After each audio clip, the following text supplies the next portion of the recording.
Hello दोस्तों, welcome to your on YouTube channel that is let's make कीजिए। I am Kajal Upadhyay. Hope you all are good. तो अभी तक हम इंडियन पॉलिटी कर रहे थे प्रीवियस क्लासेस में, और उसको हम ऐसे ही कंटिन्यू रखेंगे। लेकिन कुछ बच्चों की डिमांड के बाद में अब मैं आज बजट के बारे में डिस्कशन करूँगी। अब आप लोग बोलेंगे कि बजट तो 1 तारीख को ही आ गया, आपने अभी तक इस पर वीडियो नहीं क्यों नहीं बनाया था। तो इसका रीज़न मैं आपको बता देती हूँ। थोड़ा सा इनसफिशिएंट टाइम भी था, और कुछ ये था कि अभी बजट सेशन चल रहा था लोकसभा और राज्यसभा में, जिसपे आज पीएम ने जो है लास्ट जो है अपनी मतलब स्पीच दी है, बताया है चीज़ों के बारे में। उन सब चीज़ों को एज अ कंक्लूजन कर कुरा के सुना के उसके बाद मैंने इस पर वीडियो बनाया है। तो बजट जो है मतलब जनरली बच्चों को समझ नहीं आता है, कई कई दिन लगा देते हैं इसको समझने में, लेकिन इसके बाद बजट जो है टफ नहीं लगेगा। हालांकि ये इंतरिम बजट है, चलिए बताते हैं इसके बारे में। देखिए, सबसे पहले बजट कौन सा है? ये 2024 का बजट है।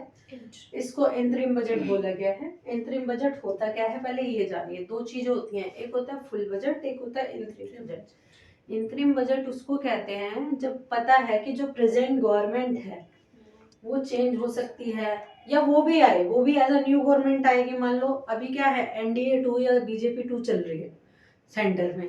तो मतलब 2 का मतलब ये है कि 10 साल हो गए इनको लगातार डेमोक्रेसी में जीत कर आते हुए। 2014 से 19 और 19 से 24 10 साल हो गए। तीसरे इलेक्शन अब सर पे आने वाले हैं। तो इलेक्शन पे कई बार चांसेस होते हैं कि दूसरी गवर्नमेंट आ जाए, जैसा कि बहुत बार होता ही है। ठीक है, तो ऐसे में ये वाली सरकार उस वाली सरकार पे अपना बजट इम्प्लीमेंट नहीं करा सकती।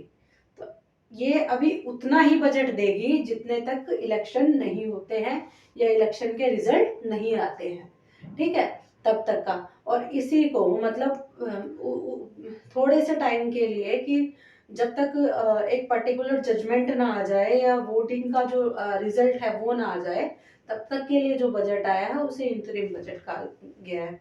फुल बजट की बात करें तो जब गवर्नमेंट पूरे रहती है 5 साल के लिए, तो फुल बजट लेके आया जाता है। हर साल एनुअली पूरे साल का बजट लेके आते हैं। फरवरी के फर्स्ट वीक में क्या है, बजट आता है हमारा। बजट होता क्या है, देखो, बजट पूरे साल जो भी सरकार खर्चा करेगी, कहाँ पर, चाहे वो गवर्नमेंट एम्प्लॉयज की सैलरी पे हो, इंफ्रास्ट्रक्चर पे हो, सब्सिडीज पे हो, स्कीम्स पे हो, उसको क्या बोला जाता है, बजट बोला जाता है। अब बात करते हैं बजट की। क्या बजट हमारे संविधान में लिखित है? बजट वर्ड जो है संविधान में कहीं पर भी मेंशन नहीं है। ये ध्यान रखने वाली बात है कि बजट शब्द का इस्तेमाल पूरे संविधान में कहीं पर भी नहीं हुआ है। कुछ फाइनेंशियल स्टेटमेंट जैसे जो टर्म है वो क्या किए गए हैं, यूज किए गए हैं कि आपको क्या है, एनुअली क्या बनानी है, फाइनेंशियल ईयर की स्टेटमेंट बनानी है, या जो गवर्नमेंट का जो पैसा है, कंसोलिडेटेड फंड जो है, उसको कैसे खर्च करना है और किस तरह से परमिशन लेनी है, उसका प्रोसेस संविधान में दिया हुआ है।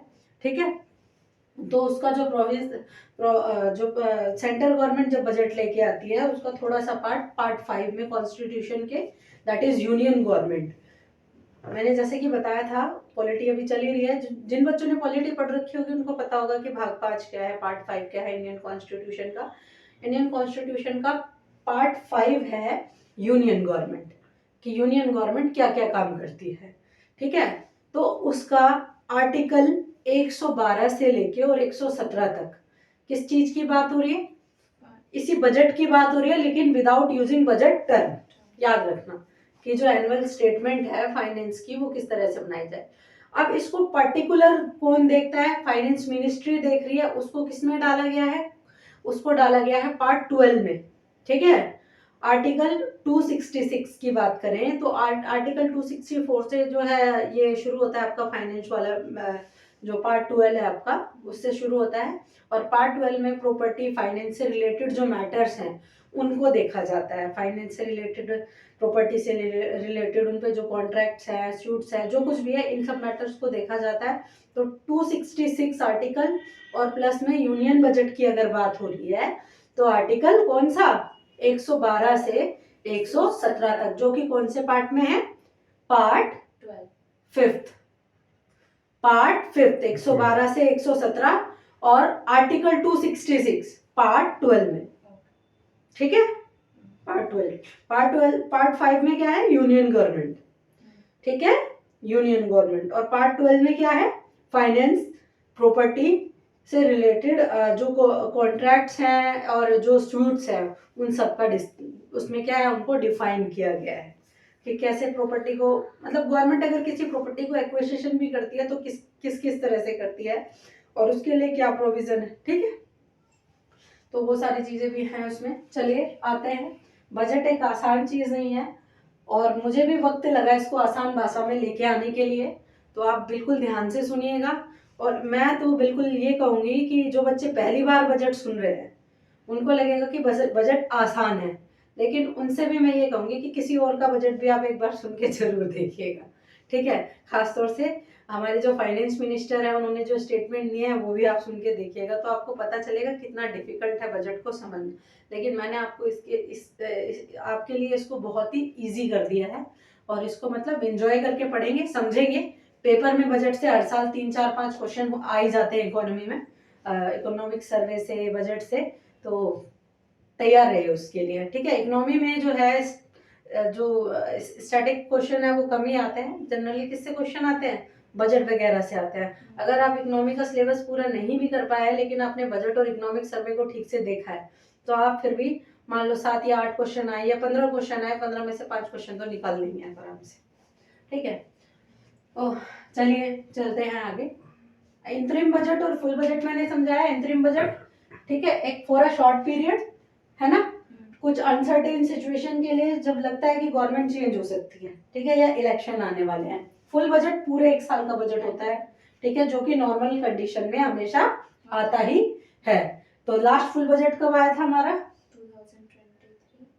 2023 में, 2023 की स्टार्टिंग में 2023 का बजट, ठीक है, 22-23 से लिंक करके, ठीक है। अभी 23-24 बजट है, ये जो आया है 23-24 है, 24 चल रहा है ना अभी, ठीक है, 2024 ही बोलेंगे वैसे तो इसको, बट ये इंतरिम है। अगर मान लो बीजेपी की जगह कोई और गवर्नमेंट आती है तो कहेंगे हटाओ, मैं नहीं मान लो तुम्हारे बजट को, हम अपना बजट अपने हिसाब से बनाएंगे, ठीक है, इसलिए इसको इंतरिम बोला गया है। चलिए ज्यादा डेप्थ में नहीं जाते क्योंकि आज थोड़ी सी क्लास लंबी होने वाली है। बी काम और पेशेंस के साथ आपको बैठना है और लास्ट तक सुनना है अगर चीजें इजीली समझनी है तो, क्योंकि मैं भी आपके साथ लंबे टाइम तक टिकने वाली हूँ यहाँ पे, छोटी बच्ची को छोड़ के। चलिए देखिए, मैंने जैसे कि समझाया, आर्टिकल 112 से 117 तक की अगर बात करें तो कॉन्स्टिट्यूशन के पार्ट 5 के चैप्टर 2 में ये मेंशन, ठीक है, जिसमें यूनियन गवर्नमेंट किस पे बात करती है, फाइनेंस पे बात करती है। तो मैंने क्या बताया था आपको, बजट शब्द का इस्तेमाल पूरे संविधान में कहीं पर भी नहीं हुआ है।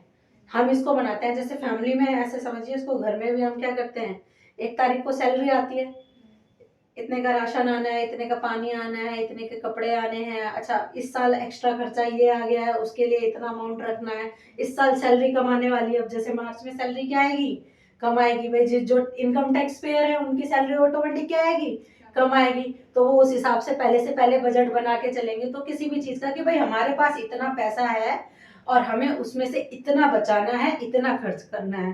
हालांकि गवर्नमेंट के पैसे में से बचता तो है ही नहीं, खैर कर्जा ही लेके काम चलता है। चलिए आगे। तो आर्टिकल 12 में 112 में यानी कि 112 में ये एक टर्म यूज की गई है बजट की जगह पे, एनुअल फाइनेंशियल स्टेटमेंट। याद रखना, एनुअल फाइनेंशियल स्टेटमेंट कि पूरे एनुअली जो आप बजट बना रहे हो, जो उसका फाइनेंशियल कहाँ कितना खर्चा करने वाले हो, कहाँ क्या करोगे, कैसे किसी को सब्सिडाइज करोगे, क्या करोगे, है ना, कितनी फंडिंग किस चीज पे करोगे, डिफेंस पे, एग्रीकल्चर पे, इन सब पे क्या करोगे, उस चीज को बोला गया है एनुअल फाइनेंशियल स्टेटमेंट। सॉरी, इसमें मैंने स्पेलिंग गलत कर दिया जल्दी में, फाइनेंशियल स्टेटमेंट, ठीक है। चलिए अभी एक बार ये आपने देख लिया, क्या इस पे क्वेश्चन बन सकता है कि आर्टिकल 112 में लिखा हुआ है एनुअल फाइनेंशियल, इसको ऐसे समझते हैं फाइनेंशियल स्टेटमेंट, ठीक है, और आर्टिकल 266 में लिखा है कंसोलिडेट जो फंड होता है वो India, consolidated fund of India. एक ऑप्शन ये हो गया। आर्टिकल 266 हमें ये कहता है कि without making a law you can not take money from the consolidated fund, यानी जो सरकार के पास पैसा है। 266 किसकी बात कर रहा है? सेंट्रल गवर्नमेंट के पास जो पैसा है उसमें से आप पैसा नहीं निकाल सकते, चाहे वो बजट के लिए ही क्यों ना हो। अगला ऑप्शन कि without parliamentary approval according to article 266, without parliamentary approval according to article 266, ठीक है, आप क्या नहीं कर सकते? पैसा विड्रॉ नहीं कर सकते, फाइनेंशियल स्टेटमेंट तैयार नहीं कर सकते। तीनों चारों ऑप्शन में से कोई गलत था या चारों सही थे? पहला ऑप्शन, अगेन रिपीट करती हूँ, ये ऑफलाइन वाले बच्चे बताना और ऑनलाइन वाले बच्चे कमेंट में जरूर बताना, ठीक है? ऐसे तो सुन ही लेंगे अभी, याद रखना। पहला आर्टिकल 112 में क्या लिखा है? Annual financial statement, annual financial statement, ठीक है, tells about regarding the budget, ठीक है, ये क्वेश्चन बन गया। उसके बाद चार ऑप्शन में दे रही हूँ। Annual financial state, option A article 112। Article 266 क्या? Consolidated fund of India. Article 266 कहता है कि क्या? You can not withdraw any kind of money या amount from the consolidated fund without making a law. Article 266 कहता है विदाउट पार्लियामेंट्री प्रोसेस, ठीक है ना, you can not withdraw money. तो चारों में से कौन सा गलत है या चारों ही सही है? हंस गए ना आप? चारों सही नहीं है, तीसरा गलत है। मैंने टर्म यूज की थी you can not withdraw the money, ठीक है, you can not withdraw the money without making a law, एक शब्द इसमें यूज किया गया, ठीक है, बिना पार्लियामेंट्री उसके आप विड्रॉ नहीं कर सकते। चौथे पॉइंट में मैंने ये मेंशन किया है, वो बिल्कुल सही है। ये जो लिखा है ये है 114 क्लॉज 3 में कि आप बिना किसी लॉ को बनाए कंसोलिडेटेड फंड से पैसा नहीं निकाल सकते। देखिए आगे आएगा आर्टिकल 114 क्लॉज 3, और ये अमेंडमेंट करके जोड़ा गया था, ठीक है। तो यूपीएससी का नाम क्या है? फसाना, समझ रहे हो? जैसे अभी मैंने फंसाया, आगे की आधी स्टेटमेंट तो मैंने सही दे दी उसमें विदाउट पार्लियामेंट्री उसके प्रोसेस के, लेकिन आगे क्या कर दिया? मेकिंग लॉ जोड़ दिया। तो मेकिंग लॉ का जिक्र उसमें कहीं पे भी नहीं है। इतना डेप्थ में क्वेश्चन पूछा जाता है, ठीक है। ये जिक्र किस में है? आर्टिकल 114 सब क्लॉज 3 के अंदर, ठीक है। तो इतने ध्यान से, कुछ बच्चे कह रहे थे क्वेश्चन नहीं दे रहे हैं आप, मैं देना शुरू करूंगी क्वेश्चन, थोड़ा सा टाइम की शॉर्टेज पड़ रही है, ठीक है बेटा, तो आप टेंशन ना लो। बट आज जो मैंने बताया है डेफिनेटली इकोनॉमी से तो इसी तरह के क्वेश्चन आने वाले हैं। हाँ, हालांकि मैं बजट पे 5 से 10 क्वेश्चन बनाऊंगी, ठीक है, लेकिन मैं कमिटमेंट नहीं करती कब बनाऊंगी, लेकिन फरवरी में ही मैं आपको दूंगी वो, क्योंकि मुझे थोड़ा सा शॉर्ट ऑफ टाइम रहता है मेरे पास में, ठीक है। और बजट पढ़ाने के लिए डेफिनेटली मुझे खुद से पढ़ना पड़ा होगा, क्योंकि हर साल चेंज होता है, तो बहुत ध्यान लगाना पड़ा मुझे। तो चलते हैं। तो मैंने जैसा कि बताया, क्वेश्चन का लेवल समझ आया? अगर यूपी पीसीएस या स्टेट पीसीएस पूछेंगे तो क्या पूछेंगे? आर्टिकल क्या बोलेंगे? बजट की बात करता है, ये बात करता है, आर्टिकल में कहीं बजट नहीं लिखा है, एक सीधा सिंपल स्टेटमेंट बनाएंगे। पर यूपीएससी हमेशा क्या करेगा? स्टेटमेंट घुमा देगा, ठीक है, समझ गए। एमपीपीसीएस या उत्तराखंड पीसीएस पूछेगा कि वर्ल्ड वॉर सेकेंड कब हुआ था, ठीक है, वर्ल्ड वॉर सेकेंड में कौन कौन था, कौन कौन सी कंट्रीज थी। लेकिन यूपीएससी पूछेगा वर्ल्ड वॉर सेकेंड क्यों हुआ था, क्या उसकी जरूरत थी, इंटरव्यू में इस तरह से, ठीक है। जिस तक स्टेट पीसीएस नहीं सोच सकता, जहां तक उससे बियॉन्ड जाके क्या है यूपीएससी सोचता है, ठीक है। तो it is not so easy, बस आप नॉट सो टफ इवन ठीक है, आपको क्या करना है, अपना एक पर्टिकुलर टाइम देना है। आप 20 बुक एक दिन में मत पढ़िए, मैं आपसे रिक्वेस्ट करती हूँ। आप एक लेसन एक दिन में पढ़िए, ठीक है, जिनके पास टाइम है। एक लेसन एक दिन में पढ़िए, पर उसको ऐसे पढ़िए कि आपको एक एक चीज, एक एक कॉन्सेप्ट उसका क्लियर हो और आपको चीजें जो है पर्टिकुलरली क्या है, समझ में आए। ठीक है, उसको रिवाइज कीजिए, रटना नहीं है। रिवीजन में भी कॉन्सेप्ट्स क्लियर करने, कॉन्सेप्ट क्लियर होंगे, याद अपने आप रहेगा। अब अगर मैं आपको ऐसे 395 आर्टिकल याद करने को दे दूं, पॉसिबल है? अब ऐसे 22 पार्ट दे दूं ना, उसमें भी लगे रहोगे 1 घंटे तक, तब जाके वो याद होंगे। अब ऐसे पार्ट्स हम यूज करेंगे ना बीच में, अच्छा ये इस पार्ट में, ये इस पार्ट में, तो आपको समझ आएगा इतने से इतने आर्टिकल उस पार्ट में है, तो ये आर्टिकल की अगर बात हो रही है तो ये उस पार्ट में ऑटोमेटिकली। ठीक है, तो कुछ कुछ यहाँ पे डिस्कशन होता जाएगा जो आगे पॉलिटी में भी क्या करने वाला है, इजी करने वाला है आपके लिए चीजें। चलिए, आज डिस्कशन थोड़ा सा ज्यादा हो गया। Article 266 consolidated fund of India, ठीक है, ये क्या कहता है कि जो भारतीय सरकार के पास पैसा है, अब देख लीजिए ये कंसोलिडेट फंड क्या होता है, इसको जानते हैं। ये वो फंड है जो किसी भी रिसोर्स से, किसी भी, चाहे हम उधार लेके ही क्यों नहीं कर रहे हैं, किसी भी रिसोर्स से भारतीय खाते में क्या करता है, राजकोष में आता है। ठीक है, यानी वो पैसा जो कि अब सरकार क्या करेगी, आगे लगाएगी, किसी भी रिसोर्स से आए तो उसको क्या बोला जाता है, कंसोलिडेट। मतलब हमारा जो हो गया टैक्स वैक्स के थ्रू सब कुछ हो गया, चाहे वो हो और चाहे हमने उधार लिया हो, उसको अब गवर्नमेंट को लगाना है तो उसको क्या बोला जाएगा, कंसोलिडेट फंड। ठीक है, चलते हैं। अब इसको भी फर्दर डिवाइड किया गया, इसमें गवर्नमेंट को कौन सी चीजों का जवाब देना है, कौन सी का नहीं, ये थोड़ा इन डेप्थ हो गया, पर देख लीजिए। देखो, कंसोलिडेट फंड को 2 पार्ट में बनाया गया, एक तो मेड फ्रॉम और एक चार्ट। चार्ट में जो है सैलरीज होती है कुछ पर्टिकुलर डेजिग्नेशंस की, जैसे प्रेसिडेंट हो गया, चीफ जस्टिस हो गया, जज हो गया, प्रेसिडेंट, दोबारा लिख दिया सॉरी, सीएजी हो गया। ठीक है, और मतलब कुछ और जो इंपॉर्टेंट पद होंगे, वैसे तो मैंने लिख ही दिया होता है, इनकी सैलरी होती है। इनके बारे में सरकार क्या है, किसी के लिए रिस्पॉन्सिबल नहीं होती, किसी को जवाबदेही उसको नहीं देनी पड़ती। लेकिन मेड फ्रॉम में एक प्रॉपर क्या लेना पड़ता है, अप्रूवल लेना पड़ता है पार्लियामेंट से। यानी पार्लियामेंट के जो भी सदस्य हैं, जब फाइनेंस मिनिस्टर रिपोर्ट बनाता है तो उसको क्यों पड़ता है पार्लियामेंट के अंदर। अभी बजट सत्र चला था, 1 तारीख को निर्मला सीतारमण फाइनेंस मिनिस्टर है, सबके सामने पड़ा, तो वो क्या कर रही थी, एक अप्रूवल ले रही थी। और अप्रूवल का प्रोसेस क्या होता है, वोटिंग। जब टेबल पे हाथ मारते हैं तो मतलब क्या है, उतने लोग उस बात से सहमत है। ठीक है, तो इसी को बोलते हैं पार्लियामेंट्री अप्रूवल। आसान भाषा में आपको होप समझ आया होगा। तो ये जो मेड फ्रॉम है, पर्टिकुलर भारत में कहाँ कहाँ कितना, किस किस जगह कितना पैसा खर्च करना है, मान लो डिफेंस मिनिस्ट्री को कितना पैसा देना है, उसमें सैलरी पे वो कितना खर्च कर रहा है, क्या कर रहा है। ठीक है, या मिनिस्ट्री ऑफ एग्रीकल्चर को कितना देना है, मिनिस्ट्री ऑफ साइंस को उसको कितना देना है। ठीक है, तो इस तरह से इनोवेशन को सॉरी और ट्रांसपोर्टेशन को कितना देना है, इन सब की बात जो होगी ना, वो सब होगा। इसका 1-1 रुपए का हिसाब क्या करेगी गवर्नमेंट, जनता को देगी, याद रखना। ठीक है, और क्योंकि पार्लियामेंट अप्रूवल लिया है, तो पार्लियामेंट्री अप्रूवल का मतलब क्या है, हम जनता से क्या कह रहे हैं, जनता का पैसा खर्च करने की आज्ञा मांग रहे हैं।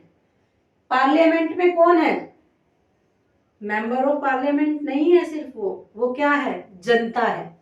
कौन सी जनता, अब जनता का 130 या 140 करोड़ भारतीय तो मान ही जा सकते, जो जिसको हमने चुन के भेजा है। यानी कि सरकार किससे परमिशन मांगती है, पार्लियामेंट के माध्यम से। हमारे रिप्रेजेंटेटिव हमने खुद चुने, हमसे परमिशन मांग रही है कि आपका जो पैसा इकट्ठा हुआ है आपके लिए, सरकार का पैसा नहीं है, वो लोगों का है। ठीक है, आपके लिए हम उसमें से इतना पैसा ले रहे हैं और आपके इसी से एरिया पे इसको क्या करेंगे, खर्च करेंगे, ये हमारा एक्सपेंडिचर होगा। ठीक है, ये है आसान सी एक भाषा। ठीक, ये डिफिकल्ट करके पार्लियामेंट अप्रूवल इज रिक्वायर्ड, हाँ रिक्वायर वो पॉलिटिकल, इकोनॉमिकल और पॉलिटिकल टर्म है। ठीक है, लेकिन इसको जब आप करेंगे ना, अपनी थोड़ा सा सोच समझ के लिखेंगे, समझेंगे, तो आसान भाषा में समझ आएगा। बस डेमोक्रेसी को माइंड में रखिए। ठीक है, तो चलते हैं, ये हो गया। अब आर्टिकल 1143 क्लोज 3 क्या कहता है? No amount can be withdrawn. इसमें क्या कहा था कि विड्रॉल के लिए अप्रूवल लेना है पार्लियामेंट से, ठीक है। अब जो आप पार्लियामेंट से अप्रूवल लोगे ना, उसके लिए आपको क्या बनाना पड़ेगा? एक कानून बनाना पड़ेगा, इनैक्टमेंट ऑफ लॉ। उस एक कानून को बनाने की जो बात की गई है वो किसमें की गई है? 114 क्लॉज 114 सब क्लॉज 3 में, ठीक है। समझ आया? जो एनुअल फाइनेंशियल रिपोर्ट की बात है वो किसमें होती है? यूनियन गवर्नमेंट की 112 से 117 में। ये तो टर्म यूज हुई है 112 में, बाकी इतने आर्टिकल में इसी का जिक्र है। हर आर्टिकल इंपॉर्टेंट नहीं होता, याद करना जरूरी नहीं, जो इंपॉर्टेंट है वो बता ही रहे। पर फिर भी जब मैं पढ़ाऊंगी इसको पर्टिकुलर पॉलिटी में तो मैं बताऊंगी। अब बजट में अगर मैं एक एक आर्टिकल पढ़ाने लगी तो फिर हो गया। ये इंपॉर्टेंट है। तो आपने पार्लियामेंट्री अप्रूवल लिया, अप्रूवल लेके आपको क्या बनाना पड़ेगा? एक कानून बनाना पड़ेगा, और शायद उस कानून का नाम ही क्या है? बजट दे दिया गया कि इस कानून के तहत ये विदाउट मेकिंग अ लॉ। अब वो जो बजट आया उस पर पार्लियामेंट क्या करेगा? उसको पास करेगा, तो वो ऑटोमेटिकली क्या बन गया? लॉ बन गया, ठीक है। तो ये हो गया आर्टिकल 114(3), ठीक है। बाकी तो बजट में ये है, जो डेटा होता है ना, यहाँ इतने खर्च किए, यहाँ इतने खर्च किए, यहाँ इतने करने, वो सब याद रखने की जरूरत नहीं होती। बस कौन सी पॉलिसीज आई हैं, कौन सी योजना में किसके लिए काम किया जा रहा है, ठीक है, और कितने लोगों को बेनिफिट हो गया लगभग, वो सब याद रखने की बात है।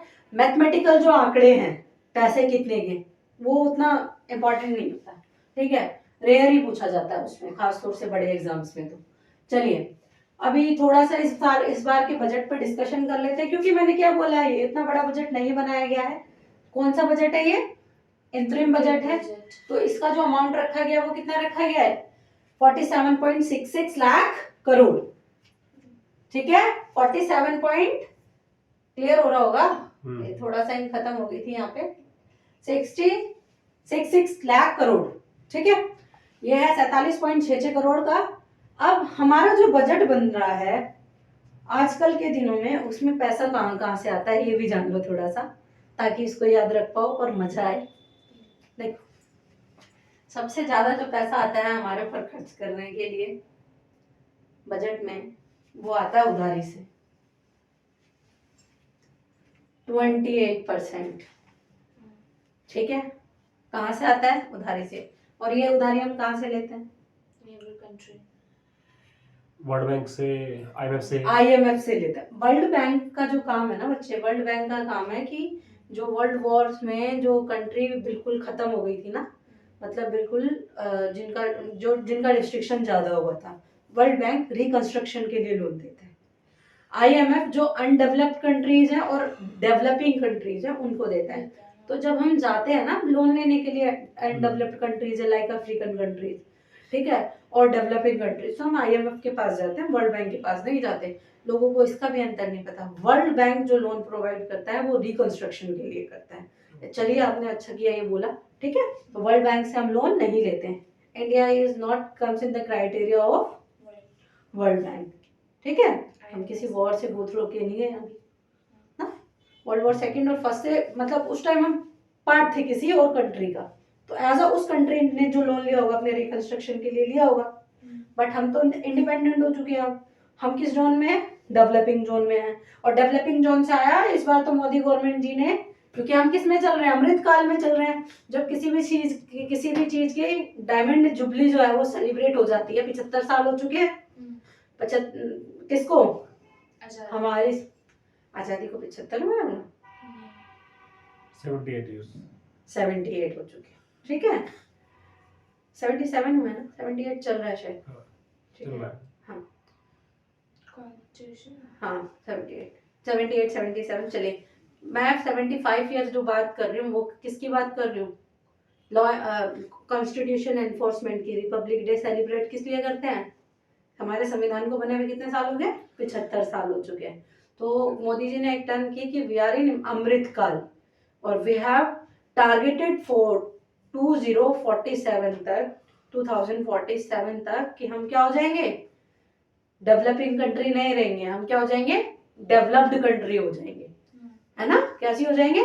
डेवलप्ड कंट्री की कगार में खड़े होंगे, क्योंकि India is became the 5th largest economy of the world, 5th largest economy बन चुका है। देखो आप 2014 में क्या था, अपने भाषण में उन्होंने बोला भी, कांग्रेस की बहुत बेइज्जती करते हुए, कि 2014 से तक जो था वर्ल्ड की 11th लार्जेस्ट था, है ना, उसमें ये बहुत खुश हो रहे थे। अब हमने 5 बना दिया तो खुश नहीं हो रहे, है ना।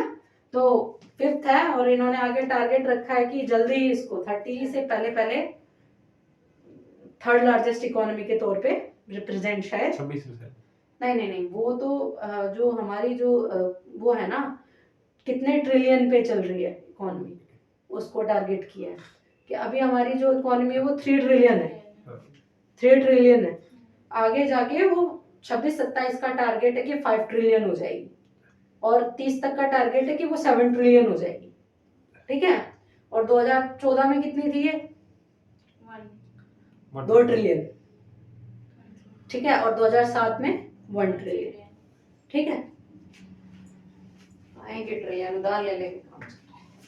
चलो 28% तो उधारी से आता है, 19% आता है इनकम टैक्स से, ठीक है। इसीलिए मोदी जी या कोई भी सेक्टर क्या कहता है, कॉर्पोरेट सेक्टर जितना कमाएगा उतना अच्छा, एक तो देश के विकास में लगाएगा और उतना टैक्स पे करेगा। समझ आ रहे ना। अडानी अंबानी कितना टैक्स पे करते हैं, आम आदमी तो कर नहीं पाएगा ना। जिसकी जितनी सैलरी उतना, मान लो एक एग्जांपल से बता दो, जिसकी सैलरी 5 लाख रुपए है, ठीक है, मंथली, तो उसमें से 30% तो वो टैक्स ही पे कर रहा है, 1.5 लाख के आसपास। तो आप समझ ही सकते हो, है ना। तो जितना जो कमाएगा। उसके बाद जीएसटी 18% आता है, सभी को पता है जीएसटी कितना है। ऑन एन एवरेज ज्यादा चीजों पे 18% है, बाकी सब पे क्या है, अलग अलग, ठीक है। कॉर्पोरेट से कितना आता है, 17% आता है। और इसके अलावा बाकी जो छोटा मोटा अलग जगह से आया होगा वो सब, मतलब एक बार देख लेना, आप याद रखने की वैसे उतना जरूरत नहीं है, बट ये मेन जो चीजें हैं मैंने बता दी है, स्टार्टिंग की चीजें आपको। अब इसके बाद इतना पैसा हमने इकट्ठा किया, ये हमारा टारगेट है। इस साल का नहीं बता रही हूँ कि इस साल का 28% बोरोइंग से आता है, कितना भी पैसा है ना लगभग उसका 28% आता ही है बोरोइंग से, जो लगभग बोला जाता है, ठीक है। अब हम उसका खर्चा कहाँ पे करते हैं, देखिए 20% तो हम ब्याज में दे देते हैं। मान लो 100 रुपए है, 100 में से 20 रुपए तो हमने किस में दे दिया, ब्याज में। मान लो लाख रुपए है, लाख में से कितना, 20,000 रुपए हमने क्या दे दिया, ब्याज। मान लो करोड़ रुपए हैं, करोड़ में से 20 लाख हमने क्या दे दिया, ब्याज। अब आप बड़ी कैलकुलेशन के तौर पे देखो कि हम कितना ब्याज बढ़ते हैं। अगर इतना हमारा अभी इस साल का बजट है तो ये कैलकुलेशन आप खुद करना, ठीक है। तो 20% तो ब्याज दे देते हैं हम, जो हमने 28% उधार लिया था अपनी इकोनॉमी के लिए। स्टेट गवर्नमेंट को देते हैं 20% खर्चे के लिए। सेंट्रल सेक्टर स्कीम है जो 16% उनको देते हैं। सेंट्रल स्पॉन्सर्ड स्कीम्स जो है, जैसे सेंट्रल सेक्टर स्कीम चलाती रहती है ना गवर्नमेंट, वेलफेयर उस पे, कि ये वाली स्कीम है, इसके तहत इतनी आईआईटी बनेगी, इतना ये बनेगा, उतना वो बनेगा, वो सब सेंट्रल स्पॉन्सर्ड जो स्कीम है 8%, उसमें फाइनेंस कमीशन को 8%, डिफेंस को 8%, और उसके अलावा छोटा मोटा जो है वो बाकी डिस्ट्रीब्यूट हो जाता है। वैसे मैं आपको बता दूं, हमारे बजट का जो सबसे ज्यादा पैसा जाता है वो मिनिस्ट्री ऑफ डिफेंस पे जाता है, ठीक है। किस पे जाता है, मिनिस्ट्री ऑफ डिफेंस पे जाता है। और सबसे कम हमारा जो जाता है वो एग्रीकल्चर पे जा रहा है इस साल भी, ठीक है। और मिनिस्ट्री ऑफ डिफेंस में ना 52% तो सैलरी में चला जाता है, जबकि इनोवेशंस वगैरह पे, आर्मरीज पे, इन पे ज्यादा खर्च होना चाहिए। चलते हैं आगे। GDP of India in financial 2021-22 में कितनी थी, मैंने अभी बताया आपको 3 ट्रिलियन है, ठीक है। अभी भी 3 ट्रिलियन है, और इसको 26-27 तक टारगेट किया जा रहा है कि कितनी हो जाएगी ये, 5 ट्रिलियन हो जाएगी, ठीक है। और आपको पता ही है 21-22 में डिक्लेयर किया गया था कि 5th लार्जेस्ट इकोनॉमी कौन सी है वर्ल्ड की, इंडिया है, ठीक है। मतलब विश्व में लगभग 195 देश हैं, और उसमें से जो इंडिया का स्थान है वो कितना है, 5th है, ठीक है। अब बात करते हैं अपने स्टेटमेंट में ना, पीएम मोदी जी ने 4 जातियों की बात की है इस बार, फोरकास्ट की। अब वो फोरकास्ट है ना, बनिया, राजपूत, ब्राह्मण, हिंदू, मुस्लिम, सिख, ईसाई की बात नहीं कर रहे हैं। जो 4 कास्ट है वो देखिए कौन सी बताइए। इसका मतलब ये है कि अब जो आने वाला टाइम है वो इन पे फोकस किया जाएगा। जो 5 साल अगर बीजेपी गवर्नमेंट आती है तो उन्होंने अपनी चीजों में 4 लोगों का नाम लिया। सबसे पहले गरीब, युवा, महिलाएं, किसान, पुअर, यूथ, वुमेन एंड किसान यानी फार्मर्स। ठीक है, इन चारों को टारगेट किया है आगे कि अब इनके लिए जो है, मतलब गवर्नमेंट पहले ही बता देती है कि अब आने वाले टाइम में इनके लिए, औरतों के लिए तो बीजेपी गवर्नमेंट ने इस टाइम पे भी बहुत अच्छा काम किया है। औरतों का जो एंगेजमेंट हुआ है प्रोफेशन में या मतलब हायर एजुकेशन में बहुत बड़ा है पहले के कंपैरिजन में। ठीक है, तो इस तरह से क्या है, ये जो है हमारा पुअर हो गए, यूथ हो गए, वुमेन हो गए, किसान हो गए, इन चारों को क्या बोला है, देश की 4 जातियां। अपने संबोधन में प्राइम मिनिस्टर जी ने इनका जिक्र किया था। ठीक है, देखिए अभी हमने जीडीपी के बारे में बात की तो 3 ट्रिलियन है अभी हमारा उतना होने का, और हमारे जीडीपी में जो हमारा जीडीपी है उसमें टैक्सेस से कितना आता है, डायरेक्ट टैक्स से आता है 6.7% और इनडायरेक्ट टैक्स से आता है 4.9%। तो ये उनके इनकम टैक्स और वो जो बाकी के टैक्स है ना उनके अलावा है। अब मान लो डायरेक्ट टैक्स कौन सा हो गया, जो हम डायरेक्टली पे कर रहे हैं, मतलब इनकम टैक्स हो गया, जैसे हम डायरेक्टली जाता है वो हमारे अकाउंट से। और इनडायरेक्ट टैक्स मतलब जैसे जीएसटी हो गया, तो हम दुकानदार को देंगे, दुकानदार किसको देगा, वो जीएसटी पे करता है, जीएसटी इनवॉइस बना रहता है ना, तभी ठीक है। चलो आगे बात चलते हैं।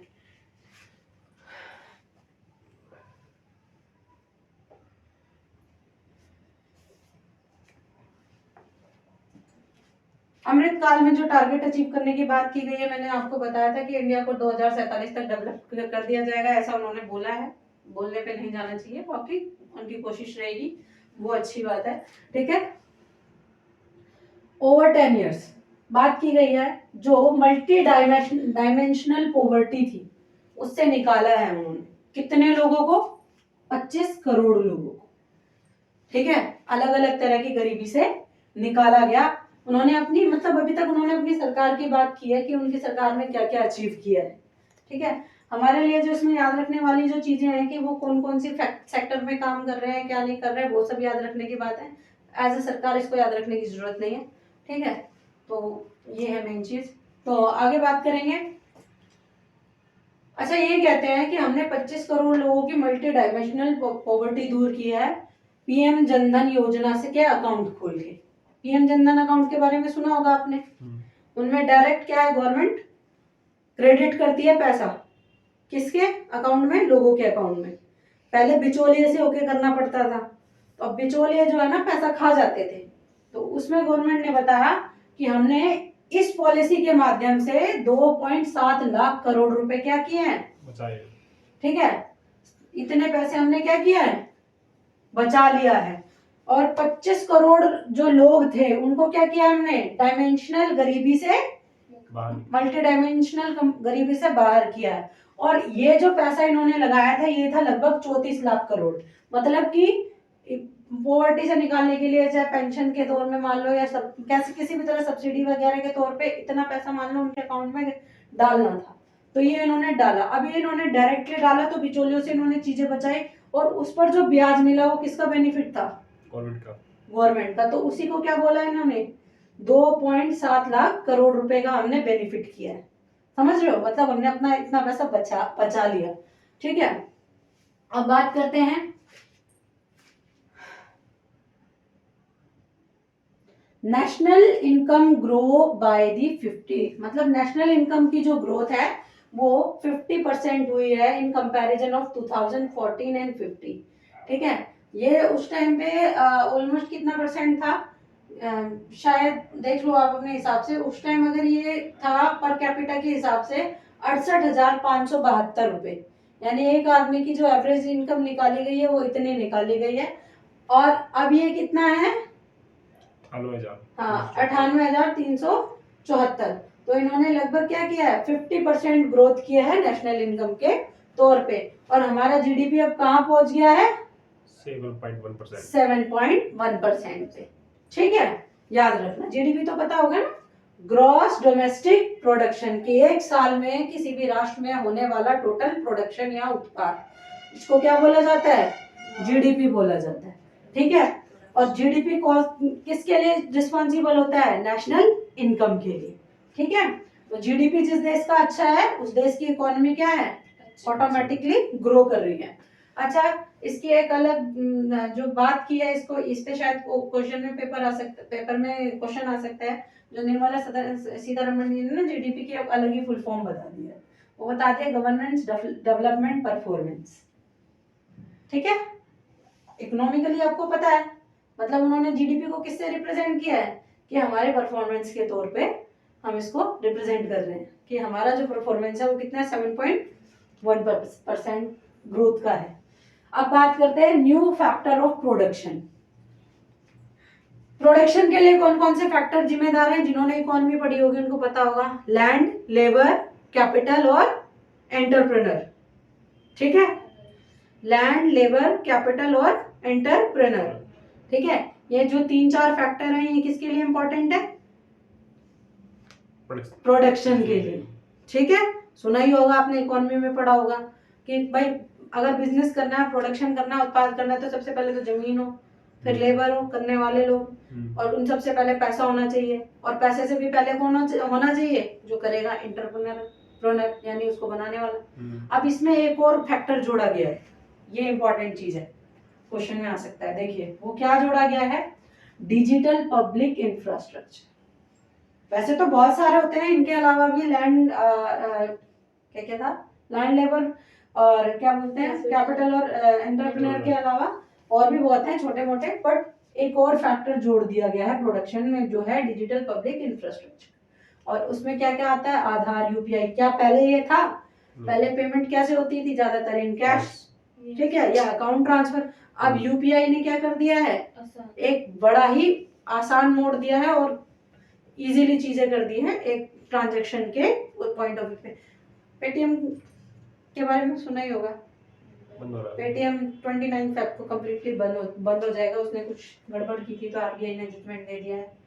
पेटीएम सबसे पहला और सबसे बड़ा ऐप था, पता नहीं कैसे एकदम से झटका दे दिया। मैं तो सबसे ज़्यादा पेटीएम यूज़ करती हूँ, और तो कुछ करती ही नहीं थी।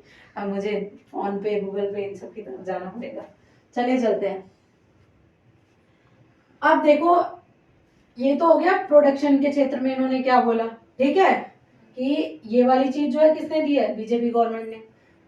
यूपीआई का सबसे ज्यादा चलन कब हुआ था बताइए, 14 कब हुआ था सबसे ज्यादा, जब डिमोनेटाइजेशन हुआ, है ना। तो हम कैश नहीं ले सकते थे, ज्यादातर पेमेंट्स किस में चल रही थी, यूपीआई में। तभी तो मजदूर ने भी उसके बाद में क्या शुरू किया, यूपीआई या भीम यूपीआई चलाना क्या किया है, शुरू कर दिया है। सब्जी वाला भी आजकल क्यूआर कोड लेके बैठा हुआ रहता है ना, स्कैन करने के लिए। चलते हैं आगे। अब फार्मर्स के लिए इन्होंने क्या काम किया देखिए। वैसे तो फार्मर इनसे नाराज थे, इनकी प्रीवियस पॉलिसीज की वजह से हरियाणा पंजाब 2 साल बैठा रहा धरने में, ठीक है। ये कहते हैं कि 11.8 करोड़ किसानों को हम क्या किया है, हमने बेनिफिट दिया है। किस चीज का, ये 6,000 रुपए डालते हैं एनुअली उनके अकाउंट में, कैसे, क्वार्टरली बेस पे, हर 4 महीने में पीएम किसान योजना 2,000 रुपए। और ये कौन सी पॉलिसी के तहत करते हैं, पीएम किसान योजना के तहत, ठीक है, प्रधानमंत्री किसान योजना। तो कैसे पेमेंट होती है इनके, 4 महीने में एक बार होती है, हाँ, क्वार्टरली 2,000 के उस पे, 3 किस्तों में, ठीक है, 3 किस्तों पे। अच्छा, क्रॉप इंश्योरेंस की बात हो रही है, फसल बीमा, ठीक है। फसल बीमा किसके अंदर, प्रधानमंत्री फसल बीमा योजना के अंदर, ठीक है। लगभग कितने जो किसान है उन तक पहुंचाया जा रहा है इसको, 4 करोड़, ठीक है। आगे बात करते हैं, 1361 मंडी खोली गई, इंटीग्रेशन ऑफ 1361 मंडीज, ठीक है, 1361 क्या मंडीज। ये किस लिए, पहले क्या है, किसान को बिचौलिए से होके जाता था अपना जो क्रॉप हुई है उसको बेचने के लिए।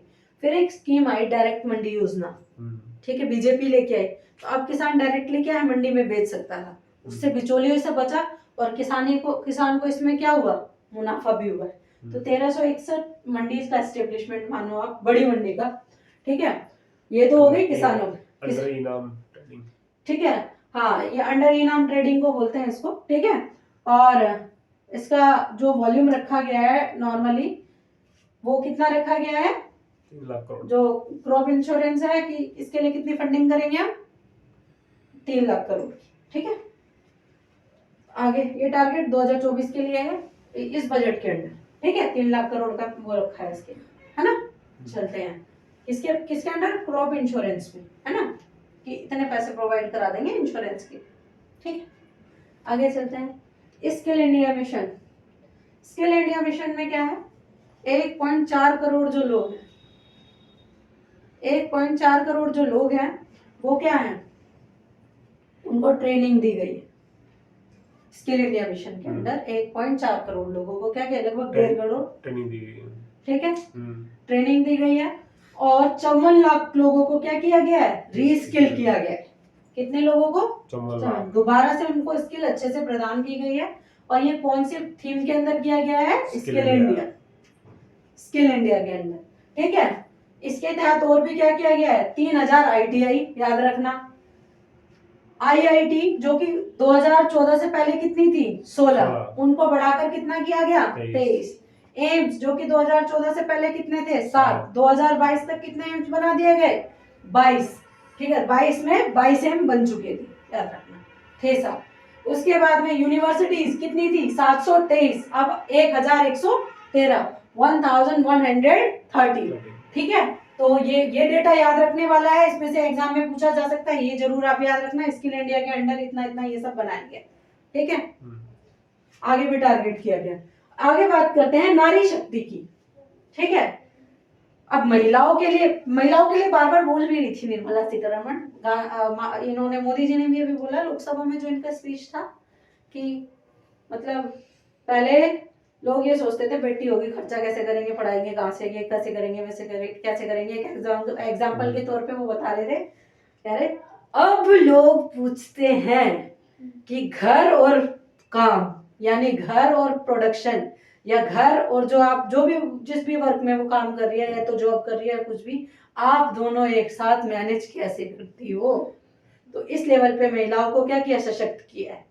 ठीक है, तो नारी शक्ति की बात करते हैं। Female enrolment in higher education जो कि 2014 तक कितना था, 28%, 28%, वो कितना हो चुका है, 43। इंटरेक्ट रही है, कितना परसेंट हो चुका है, 43%।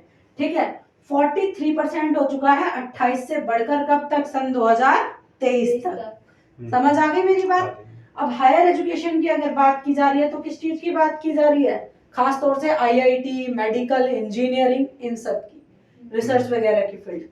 ठीक है, चलते हैं कितने सालों में, लगभग लास्ट 10 ईयर्स में, लगभग नहीं लास्ट 10 ईयर्स में ये जो है इजाफा हुआ है 28 से 43% का। ठीक है, अब वो वुमेन जो है, ठीक है, वुमेन के लिए रिजर्वेशन बिल आया है एक। लास्ट अमेंडमेंट कौन सा बताया था मैंने पॉल साइंस की क्लास में, पॉलिटी की क्लास में, 105, यानी 105 अमेंडमेंट हो चुके हैं। 106 अमेंडमेंट बिल आया है, याद रखना, अभी अमेंडमेंट नहीं बना है। लेकिन अगर वो अमेंडमेंट पास हो गया तो वो क्या हो जाएगा, फिर कॉन्स्टिट्यूशनल अमेंडमेंट, यानी 106वां क्या बनेगा, अमेंडमेंट बनेगा। ठीक है, समझ आ रही है मेरी बात। वो बिल आया है, उसमें कहा है लोकसभा में 1/3 सीट जो होंगी, 1/3 सीट जो होंगी, वो किसके लिए रिजर्व होंगी, वुमेन्स के लिए। और ये बहुत ही सराहनीय स्टेप है, क्योंकि महिलाओं की समस्याएं क्या है, महिलाएं ही जान सकती हैं। बहुत सारी ऐसी चीजें हैं जिनको अब खुलकर सामने रखा जाएगा। ठीक है, तो वैसे इस मुद्दे पर ज्यादातर लोग वोट कर ही देंगे, मना नहीं करेंगे। ठीक है, जैसे जब SC की रिजर्व है, ST की रिजर्व है ना, तो why don't reservation for the womens. ठीक है, तो ये हो गया, लोकसभा में रिजर्व होना चाहिए। लोकसभा में भी, लेजिस्लेटिव असेंबली और काउंसिल में भी, मतलब जैसे सेंटर में तो लोकसभा हो गया, स्टेट में लेजिस्लेटिव असेंबली और लेजिस्लेटिव काउंसिल, यूपी में भी है लेजिस्लेटिव काउंसिल, 8-9 राज्य में है लेजिस्लेटिव काउंसिल, ज्यादा में नहीं। ठीक है, 70% मकान बनाए गए पक्के PM आवास योजना के अंडर, और वो किसके नाम बनाए गए, महिलाओं के नाम। पहले कोई भी बोल देता था ना, ससुराल वाले भी, हमारा घर है बाहर निकल, है ना, पति का दोस्त में रहना पड़ता था हमेशा। मेरा घर है, अपने घर जा, अपने घर वाले कहते हैं ससुराल घर है वहां जा। बेचारी के 2 घर और घर एक नहीं, जाए तो जाए का। अब औरत स्वाभिमान से कहती है मेरा अपना घर। ये अपने संबोधन में लोकसभा में बोला, और ये मतलब मैं उस टाइम थोड़ा सा इमोशनल हो गई थी। चलते हैं, अभी भी हो रही हूँ। तो ये अच्छी बात है, इतना स्वाभिमान की जो बात हो रही है। अब मैं नहीं पता डेटा कैसा है कैसा नहीं है, बट हाँ मैंने देखा है चीजों को बढ़ते हैं। ठीक है, चलते हैं आगे। तो ये जो मकान बनाए गए हैं 70%, ये किस में बनाए गए हैं? पीएम आवास योजना। पीएम आवास योजना के तहत। तो ये ज्यादातर घर की औरतों के नाम पे रखे गए हैं। चलते हैं आगे। हेल्थ इन वुमेन, अभी तक शक्ति सशक्तिकरण की बात हो रही है। अभी आपने पूनम पांडे का एक किस्सा सुना होगा, सर्वाइकल कैंसर से मौत हो गई, हालांकि वो जिंदा है, वो फेक न्यूज थी मौत वाली। तो सर्वाइकल कैंसर जो कि एक कॉमन डिजीज बन चुकी है, किसके अंदर? वुमेन्स के अंदर। सर्वाइकल सर्विक्स के अंदर होने वाला कैंसर। बेसिकली देखिए, every woman go through the periods in every month, ठीक है, और उस टाइम पे कंडीशन जो होती है वो अलग ही होती है, इन्फेक्शन होने के ज़्यादा चांसेस होते हैं। तो HPV करके एक वायरस है, ह्यूमन पैपिलोमा वायरस, ठीक है, उससे मतलब बहुत सारी लोगों औरतें जो है ना इन्फेक्टेड होती हैं, लेकिन बहुत कम रेशो आता है कि वो किस में कन्वर्ट हो जाता है, कैंसर का कारण भी बनता है वो। हालांकि 90% केसेस में उससे कैंसर नहीं होता। जब आपने सुना होगा ना यूटीआई हो गया, यूटीआई हो गया, यूटीआई, तो उसी तरह का एक वायरस होता है, यूरिनरी ट्रैक्ट इन्फेक्शन जिन वायरस से फैलता है उनमें से एक HPV होता है, ह्यूमन पैपिलोमा वायरस, ठीक है, जिसकी वजह से सर्वाइकल कैंसर औरतों में फैलता है। ठीक है, तो 90% तो कैंसर नहीं बनता है अगर टाइम पे क्योर किया जाए, बट 10% में जैसे कि ड्यूरिंग इंटरकोर्स और उस टाइम पे इन्फेक्शन भी है, तो ये क्या एक फैक्टर बन सकता है आगे जाके सर्वाइकल कैंसर का। तो इसके लिए गवर्नमेंट ने बहुत ही अच्छी मुहिम बनाई है। शर्माना नहीं चाहिए लड़कियों को, अगर कुछ भी प्रॉब्लम है इस तरह की डिस्चार्ज वगैरह की, तो खुल के बताना चाहिए और डॉक्टर को दिखाना चाहिए। ठीक है, कुछ नहीं शर्माना जैसा है। अब आप मॉडर्न वर्ल्ड में रह रही हैं, उसके लिए गवर्नमेंट ने क्या शुरू किया है, 9 से 14 साल की जो बच्चियां हैं इस वायरस से प्रोटेक्ट। 9 से 14 साल का जो पीरियड होता है वो क्या होता है, एडोलसेंस आने वाला होता है जनरली, ठीक है, प्यूबर्टी आ जाती है। ठीक है, तो ये जो पीरियड है इसमें क्या होता है कि पीरियड्स आने के चांसेस होते हैं, शुद्ध भाषा में बोला जाए तो उसी दौरान ये वैक्सीनेशन क्या किया जाता है, किया जाने लगेगा, HPV एंटी HPV। ठीक है, क्या है इस वैक्सीनेशन का नाम, इसीलिए मैंने वायरस के बारे में जिक्र किया, एंटी HPV। कितने साल से कितने साल के बच्चों को लगाना है, 9 से 14 साल के बच्चों को, 9 to 14 ईयर्स का। क्वेश्चन बनेगा हेल्थ पे, बता रही हूँ मैं, ठीक है, बोलना है 5-7 क्वेश्चन इस बजट में से दिमाग में सेट कर लो, ठीक है, कोई से भी एग्जाम के लिए। चलते हैं, तो 9 to 14 ईयर्स की जो लड़कियां होंगी उनको क्या किया जाए, वैक्सीनेटेड किया जाए। अच्छा, सक्षम आंगनवाड़ी एंड पोषण 2.0, ये क्या है 2.0, यानी कि इसका दूसरी स्कीम चल चुकी है ये, सक्षम आंगनवाड़ी एंड पोषण। जो अर्ली चाइल्ड होते हैं, अर्ली एज वाले जो बच्चे आंगनवाड़ी में जाते हैं, स्कूल अभी नहीं जाना शुरू किया है, जनरली 3 साल तक के बच्चे, 3.5 साल तक के बच्चे, उनको प्रॉपर वैक्सीनेशन किया जाए ताकि उनका अच्छे से क्या हो, ग्रोथ किया जाता है ना, कार्ड भी बनते हैं, जन्म से ही बनना शुरू कर दिया जाता है। चलते हैं, तो उसका नाम क्या है, सक्षम आंगनवाड़ी एंड पोषण 2.0 इस पॉलिसी का नाम है। अभी पूछ लेगा इसकी क्या क्या थीम है, कई बार इसमें क्या लिख देगा, ये आंगनवाड़ी वाली औरतों के न्यूट्रिशन के लिए है और उनको वैक्सीनेशन किया जाता है, उनको नहीं, बच्चों को, औरतों को भी किया जाता है ड्यूरिंग प्रेगनेंसी, वो भी किसके लिए किया जाता है, बच्चे के लिए। ठीक है, तो कुछ भी क्वेश्चन बना के डाल सकता है, ध्यान रखिएगा। उसके बाद में है यू विन प्लेटफॉर्म फॉर दी, किसके लिए, स्टेट, स्टेट फॉर विकसित भारत, नहीं, अच्छा मैं कहाँ पहुंच गई, इम्यूनेशन, हाँ मैं वही तो कह रही, मैंने कहा क्या पढ़ रही हूँ मैं। ठीक है, U win platform for the immunisation after, कौन से मिशन के अंदर के बाद हुआ ये, मिशन इंद्रधनुष के बाद, ठीक है, टू बी रोल्ड आउट। तो देखिए इसमें क्या है, यूएन प्लेटफॉर्म क्या है, यूएन प्लेटफॉर्म में वही वैक्सीनेशन की बात की गई है जो बच्चों में उसके अंदर वैक्सीनेशन किया जाए। कौन से मिशन के अंदर ये बात की गई थी, मिशन इंद्रधनुष। बच्चों के और जो माताएं हैं उनके विकास की, उनके पोषण की बात हुई थी इसके अंदर। तो उनको क्या किया गया, इम्यूनाइजेशन दिया जाना चाहिए ताकि उनकी इम्यूनिटी क्या हो, बूस्ट करे। और इम्यूनाइजेशन क्या होता है, इम्यूनिटी को बूस्ट करना ताकि बीमारियों से लड़ने की जो क्षमता है वो बॉडी के अंदर जनरेट हो। ठीक है, तो ये किया जाना चाहिए। और इसको क्या बोला गया, यूविन प्लेटफॉर्म। ठीक है, कौन से उसके अंदर मिशन, कौन से मिशन के अंदर, मिशन इंद्रधनुष के अंदर। ठीक है, अब बात करते हैं Ayushman Bharat policy to be extended. पहले नॉर्मल लोगों के लिए थी, अभी क्या है, आशा वर्कर, आशा हेल्पर और आंगनवाड़ी हेल्पर और आंगनवाड़ी वर्कर, इन सब के लिए भी इसको क्या किया गया है, एक्सटेंड किया गया है। ठीक है, extended for the Asha worker, anganwadis and helpers. चलते हैं आगे। टू बूस्ट, जल्दी जल्दी लिखने में यही होता है नुकसान। इनोवेशन, इनोवेशन को बूस्ट करने के लिए क्या है, 1 लाख करोड़। ठीक है, पैसा किसके लिए दिया जाएगा, इनोवेशन के लिए जाएगा, फॉर लॉन्ग टर्म लोन, वो भी विदाउट एनी इंटरेस्ट। मतलब आप क्या करेंगे, एक लंबे समय के लिए या 10 साल के लिए किसी को लोन दे रहे हैं बिना किसी ब्याज के कि ठीक है आप इनोवेशन करो। इससे क्या फायदा होगा, इससे इवन डिफेंस सेक्टर में भी फायदा होगा, कोई ड्रोन बनाए, कोई कुछ बनाए, कोई कुछ बनाए, और कॉर्पोरेट में भी काम बढ़ेगा। ठीक है, लोअर लेवल पे भी इसमें क्या होगा, काम बढ़ेगा। तो ये किसके अंडर किया गया, सर्विस सेक्टर को एनलार्जमेंट करने के लिए। ठीक है, प्राइवेट सेक्टर को बढ़ावा देने के लिए, और जो टेक है उसका स्टार्टअप, डीप टेक्नोलॉजी का स्टार्टअप करने के लिए ये सब कुछ किया गया है। किसके अंदर, डिफेंस के अंदर, डीप टेक्नोलॉजी का स्टार्टअप करने के लिए। ठीक है, एक लोन है जो कि किसको दिया जाएगा, लोगों को। ठीक है, और उसका अमाउंट है 1 लाख करोड़ और बिना इंटरेस्ट के दिया जाएगा। और ये किसके अंदर दिया जाएगा, विकसित भारत, स्टेट को भी दिया जाएगा। ठीक है, दोनों ही, ये जितना भी अमाउंट लोन के लिए दिया जा रहा है कौन सी पॉलिसी के अंदर दिया जाएगा, विकसित भारत। ठीक है, अच्छा ये sorry 1 lakh crore interest innovation के लिए जो सेंटर के अंदर, सेंटर द्वारा दिया जाएगा, और सेंटर स्टेट को भी देगा इनोवेशन के लिए कि आपको भी हम अलग से फंडिंग करते हैं। वो कितनी करेगा, सॉरी इसके लिए 75,000 करोड़ की फंडिंग करेगा। ठीक है, कितने साल के लिए, 50 साल के लिए।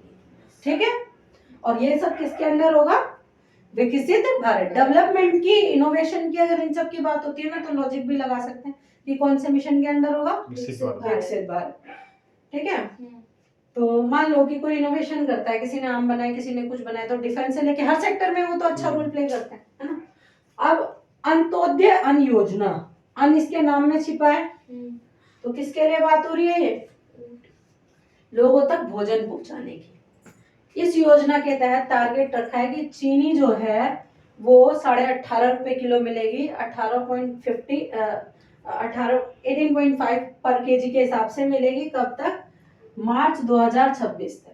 2 साल और इसको बढ़ा दिया गया, अभी भी इतना ही मिल रहे थे, 2 साल और इसको क्या किया है, बढ़ा दिया गया। ये सब्सिडी के अंदर आता है।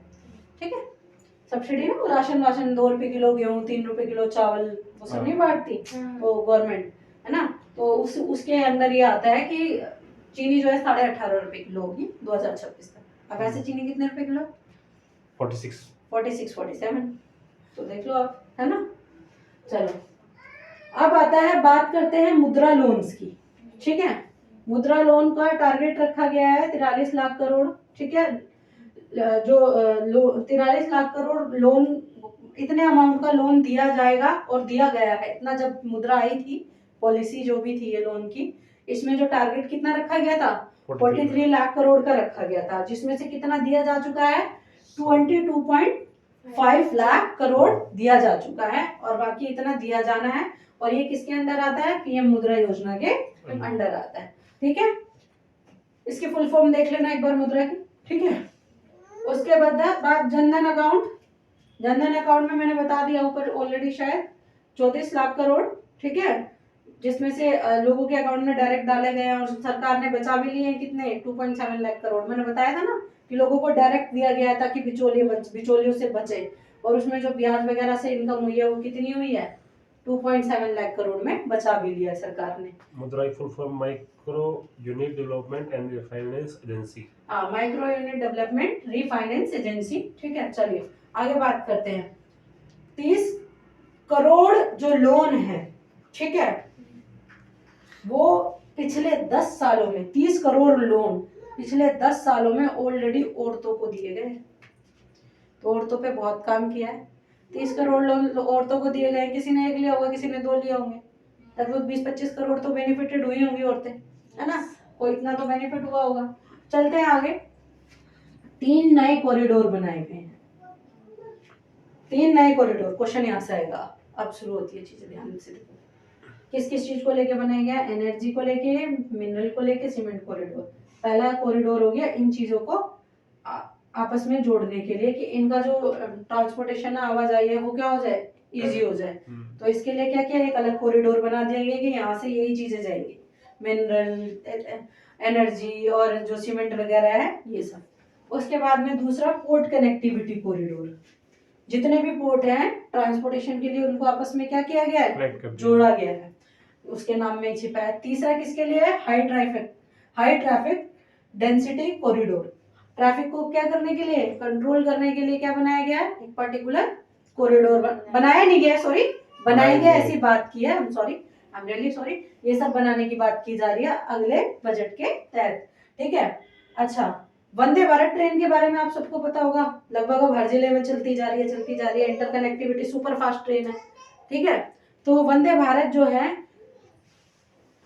जो हमारी पुरानी ट्रेन चलती, वंदे भारत बहुत सुंदर ट्रेन है, और मतलब उसका जो कोच वोच की जो पोजीशन है लगभग फ्लाइट की जैसी होती है। अंदर से आप देखेंगे खाना पीना सब कुछ मिलता है, सारी सहूलियत मिलती है। जिन्होंने ट्रैवल किया होगा उन्हें पता है, जिन्होंने नहीं किया होगा उनको बता दूं, वंदे भारत के जो कोच है, जिन्होंने देखे हैं वो जानते हैं। तो जो नॉर्मल जो ट्रेन है, एग्जिस्टिंग जो ट्रेन है अभी जो है, कहा जा रहा है उनमें पुराने डिब्बे रिप्लेस किससे किए जाएंगे, वंदे भारत जैसे डिब्बे लगाए जाएंगे। कितने डिब्बे लगाए जाएंगे? 40,000 डब्बे लगाए जाएंगे। अब कितने ट्रेन में लगेंगे वो देखते हैं, ठीक है। तो ये टारगेट रखा है इन्होंने। अब बात करते हैं इंफ्रास्ट्रक्चर और इन्वेस्टमेंट की, कि इसमें क्या काम करना है, उसका क्या टारगेट है, ठीक है। 3 मेजर रेलवे कॉरिडोर बनाए जाएंगे, ठीक है।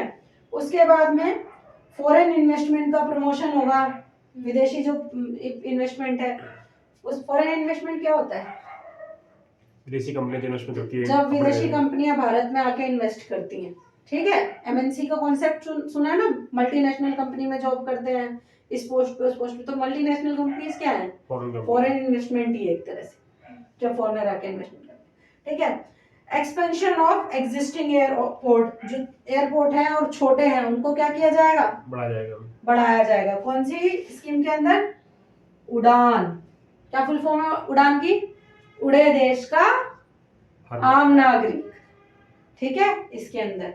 चलो, promotion of the urban infrastructure विया मेट्रो रेल एंड नमो भारत। जो जैसे कि दिल्ली हो गया, मुंबई हो गया, चेन्नई, कोलकाता और भी जो सिटीज है, लखनऊ वगैरह, जो मेट्रो सिटीज तो नहीं, स्मार्ट सिटीज हैं, ठीक है, उनमें मेट्रो को क्या किया जाएगा, डेवलप किया जाएगा, अर्बनाइजेशन और बढ़ाया जाएगा उनमें। कैसे, किसके माध्यम से, मेट्रो रेल और नमो भारत के माध्यम से, ठीक है। तो इस तरह से ये कुछ फैक्ट हैं। चलते हैं आगे की ओर। फिजिकल इंफ्रास्ट्रक्चर में जो जो इम्प्रूवमेंट हुए हैं वो देख लीजिए, जो जो इनका टारगेट है। नेशनल हाईवे जो है उसको इम्प्रूव करने का टारगेट है और हुआ भी है। कार्गो ट्रैफिक में इम्प्रूवमेंट हुआ है। कार्गो ट्रैफिक बोलते हैं कि जो शिपिंग लाइन होती है ना, उसको बोला जाता है, मतलब सामान ले जाना ना, वो सब, ठीक है। इलेक्ट्रिफाइड रेल रूट जो है उनको इलेक्ट्रिफाइड किया गया है। अंधेरे वाले जो रास्ते हैं उनको लाइट वाइट, वो सब चीजें ना, और ठीक है। एयरक्राफ्ट मूवमेंट जो है उसको क्या किया गया है, इम्प्रूव किया गया है। नंबर ऑफ एयरपोर्ट क्या किए गए हैं, इंक्रीज किए गए हैं। यूपी में देख लो तुम, खूब सारे बढ़ा दिए, ठीक है। उसके बाद बात करते हैं सस्टेनेबल डेवलपमेंट। सस्टेनेबल डेवलपमेंट होता क्या है, सबसे पहले ये जान लो, सबका साथ सबका विकास मोदी जी हमेशा बोलते रहते हैं। कहने का मतलब ये है, रिसोर्सेज को इस तरह से यूज करना, जो डेफिनेशन है कि आने वाली जनरेशन के लिए भी वो खत्म ना हो, इसको बोला जाता है सस्टेनेबल डेवलपमेंट। ये हो गई इसकी डेफिनेशन, ठीक है।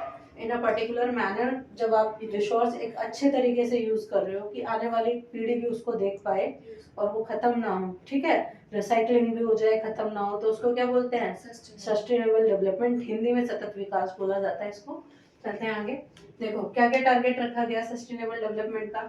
नेट जीरो एमिशन, कार्बन का जो एमिशन होगा 2070 तक उसको क्या कर देंगे, जीरो कर देंगे। 2070 का टारगेट रखा है, क्योंकि अभी हम डेवलपिंग है, हम किसी भी तरह से कार्बन को घटा नहीं सकते। G20 में भी बोला था कि कार्बन एमिशन कम करो, तो हम नहीं कर सकते। बल्कि अभी तो हमारे पास क्या है, कार्बन क्रेडिट हैं बचे हुए।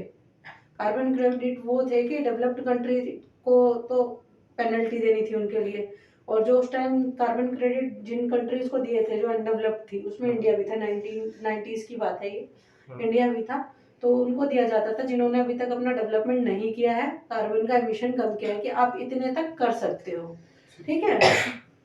तो इतने तक कर सकते हो, उस लिमिट के लिए उनको कुछ क्रेडिट दिए जाते थे, जिनको कार्बन क्रेडिट कहा जाता था। तो इंडिया उस कैटेगरी में ही था, ठीक है। बेच भी देते हैं बल्कि कुछ तो डेवलप्ड कंट्री को अपने कार्बन क्रेडिट पैसे के चक्कर में। कुछ कंट्रीज तो, अफ्रीकन कंट्रीज ऑलमोस्ट, वो क्या करेंगे, उन्हें पहले खाना चाहिए, विकास चाहिए। जो बेचारों को भूख मरे, तो वो अपने कार्बन क्रेडिट जनरली बेच देती हैं, ठीक है। ग्रीन हाउस गैसेस का एमिशन क्या किया जाए, कम। तो कार्बन को क्या करना है, रिड्यूस करना है। वाई टारगेट क्या रखा गया है, 2070 का, 2070 का।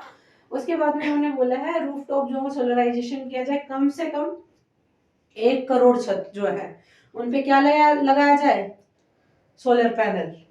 होता है ना, खेती वेती में यूज किए जाते हैं, जिनकी कैपेसिटी कितनी हो, 300 यूनिट ईच। 300 यूनिट तक एक सोलर पैनल से जो लाइट निकाल सके, ठीक है। ये 2024 के लिए टारगेट है। आगे बात करते हैं adoption of e buses. Buses transportation को इजी करने के लिए ज्यादातर पेट्रोल और डीजल वाली हटा के क्या लाना चाहिए, इलेक्ट्रिक। सीएनजी भी हटा के बल्कि इलेक्ट्रिक पे फोकस कर रहे हैं ज्यादातर, ठीक है। ई व्हीकल्स को स्ट्रेंथिंग दे रहे हैं कि ई व्हीकल्स को ज्यादा से ज्यादा लेके आया जाए ट्रांसपोर्टेशन के लिए, ठीक है। बायो मैन्युफैक्चरिंग के लिए क्या लाई जाए, नई पॉलिसीज लाई जाए, जिसमें बायो जो क्या बोलते हैं, जो फोसिल्स है, ठीक है, उनका इस्तेमाल एक पर्टिकुलर मैनर में सही तरीके से किया जाए, ठीक है। उसके बाद में बात की जा रही है bio founding to be launch, और जो बायो फोसिल्स है या बायो जो चीज, बायो उससे जो चीजें बनती है, मैन्युफैक्चरिंग होगी जिनसे, उनको क्या किया जाए, ढूंढा जाए। उसके बाद नॉन फॉसिल फ्यूल, ठीक है, मतलब जिस ऐसा फ्यूल जिसमें फॉसिल्स ना लगे उसको क्या किया जाए, बढ़ाया जाए। सीएनजी वीएनजी उसी में आता है, ठीक है। इनमें फॉसिल नहीं होते, पेट्रोलियम वगैरह में क्या होते हैं, फॉसिल्स होते हैं। और देखो फ्यूल क्या है, लकड़ी भी क्या है, कोयला फ्यूल ही है, एक तरह से फ्यूल ही है। तो वो क्या करता है, जब लकड़ी जलाई जाती है उसमें बहुत सारे फॉसिल्स तो होते ही है ना, फॉसिल होता है कि कुछ भी सिंक हो जाता है एक समय के बाद में, मरा जब टुकड़ा, मतलब कहने का मतलब मैं मतलब आज से 500 साल पहले जो मरा था उसके कुछ कुछ अवशेष हैं, उससे कुछ कुछ खड़ा हो गया, तो वो फॉसिल हो गए, ठीक है। तो वो फॉसिल हो गए, तो उसमें क्या होगा कि नॉन फॉसिल फ्यूल की तरफ बढ़ावा किया जाए, सीएनजी वगैरह जो हो गया जैसे इस तरह से, ठीक है। उसके बाद में इसमें बढ़ावा हुआ भी है, ठीक है। 10 करोड़ गैस के कनेक्शन दिए गए हैं। पीएम जो है, कौन सी योजना थी वो, पीएम उज्ज्वला योजना, उज्ज्वला योजना, उज्ज्वला पॉलिसी के तहत 10 करोड़ एलपीजी सिलेंडर अभी तक दिए जा चुके हैं, और इसको कंटिन्यू बढ़ा रहे हैं। जैसे फॉसिल फ्यूल क्या होता है, कोयला जलाती थी औरतें, कोयले से क्या होता है, कार्बन एमिशन ज्यादा होगा। एक तो कार्बन मोनोऑक्साइड रिलीज हो रही है, कार्बन मोनोऑक्साइड दम घोटू गैस है, दम घोटू गैस है, लंग्स की प्रॉब्लम करेगी, टीबी वगैरह जैसी बीमारियां जो होंगी ज्यादा होंगी, टीबी वगैरह जैसी बीमारी ज्यादा होंगी, तो क्या होगा तुम पता ही है, और एनवायरनमेंट भी पॉल्यूटेड होगा। क्योंकि लकड़ी में क्या है, पेड़ क्या काम करते हैं, कार्बन को सिंक करते हैं, ठीक है। कार्बन को क्या काम करते हैं, पेड़ सिंक करते हैं। देखो ऐसे होता है, ठीक है। मान लो ये ट्री है, ठीक है, ये लैंड है, और यहाँ से ये कहीं से भी वाटर ले रहा है, सॉइल, वाटर, सनलाइट, फोटोसिंथेसिस के बारे में तो पता ही होगा आप लोगों को, ठीक है। अब इस पौधे क्या लेते हैं, CO2, पौधा क्या लेता है, CO2, ठीक है, ऐसा भी बन गया, ठीक है। और ये क्या लेता है, O2, और ये क्या छोड़ता है, CO2, ठीक है। वो क्या देता है, O2, ठीक है। तो कहने का मतलब ये है कि इसने इसको CO2 दी, इसने इसको O2 दी। कैसे दी, संसार में कुछ भी खत्म नहीं होता है। हम जो पानी पीते हैं ना, वो भी यूरिन की तरह पास करते हैं, ठीक है, सब चीजों में क्या है, मतलब फिजिक्स का सीधा सा रूल है कि हर चीज में बोलने में भी फोर्स लगती है, ठीक है, बॉडी की चीजें लगती हैं। तो चलो अब इस पे बात करते हैं कि मान लो मैं हूं, मैंने इसको पहले, वैसे तो इससे शुरुआत होती है, इसने क्या किया, एक गैस बनाई, ठीक है, मैंने इसने एक गैस बनाई जिसका नाम था ऑक्सीजन। किसकी प्रेजेंस से, किससे बनाया इसने, सनलाइट से वगैरह से ठीक है, सनलाइट से बनाया, इन सब से बनाया। और सनलाइट अब वाटर सोर्स ऑक्सीजन कैसे बनती है, जब दो ऑक्साइड आपस में मिलते हैं, ठीक है, ऐसे बनती है। तो इसको क्या कहते हैं, O2। और O3 को क्या बोला जाता है, ओजोन। जब थ्री ऑक्साइड्स आपस में मिलते हैं, मतलब दो, वो क्या होते हैं, आपस में ब्रेक होते हैं ऑक्साइड, तब उसको वो करते हैं। चलो वो वहां पे बाद में जाएंगे। अब ये देखो इधर ध्यान से पहले, अब मैंने CO2 छोड़ी, सिंपल प्रोसेस बताती हूँ। इसने ले ली, इसने ले ली, अब इसको ब्रेक कर दो, C+O2, ठीक है, कार्बन O2। कार्बन कहाँ सिंक हो गया, सॉइल में नहीं, पेड़ के अंदर, लकड़ी में, पेड़ की, पौधे की लकड़ी में सिंक होता जाता है। हाँ। तुम देखोगे जितना ज्यादा पुराना है उसकी स्किन उतनी डार्क होती है, उस पे बक्कल उतना ज्यादा आता है, देखा है ना तुमने, ठीक है। तो वो जो है, वो कार्बन यहाँ सिंक हो गया। कुछ भी हम, कोई भी गैस हम अपने अंदर नहीं रख सकते। ह्यूमन कैपेसिटी भी क्या है, यही कहते हैं कि कोई भी गैस हम अपने अंदर क्या है, स्टोर नहीं कर सकते। इसने कार्बन रख के ऑक्सीजन मुझे वापस दे दी, ठीक है, कार्बन किसके पास रख लिया, यहाँ रख लिया, और ऑक्सीजन रिटर्न कर दी मुझे। अब ऑक्सीजन मेरे अंदर गई, तो वो कार्बन कहां से बनी थी, साइंस स्टूडेंट हो तुम, बता। मैंने O2 लिया लेकिन CO2 रिलीज किया, क्यों, उसका कारण क्या है, उसका कारण ये है कि मेरे अंदर जितने भी पार्टिकल्स हैं खराब क्रू, ऑक्सीजन गर्म गैस होती है, ऑक्सीजन कैसी है, सिंपल भाषा में समझो इसको, ऑक्सीजन कैसी होती है, गर्म गैस होती है, ठीक है।